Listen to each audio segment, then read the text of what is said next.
बातमी पालघरची आहे। पालघरच्या बोईसरमध्ये पंचाळी रमाई नगरला जोडणारा बोगदा पाण्याने भरलेला आहे। सकाळपासून इथे पाऊस सुरू आहे आणि त्यामुळे जनजीवन विस्कळीत झालेलं आहे। अशामध्येच अंडरग्राउंड बायपासला मोठ्या प्रमाणावर गळती लागलेली आहे। निकृष्ट दर्जाचं काम केल्याचा आरोप नागरिकांनी केलेला आहे।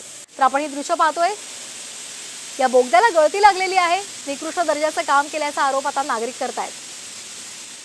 मध्ये रात्रीपासून मुसळधार असा पाऊस जो आहे तो कोसळत आहे, त्यामुळे जिल्ह्यातील जनजीवन जे आहे ते एकंदरीत विस्कळीत झालेलं आहे।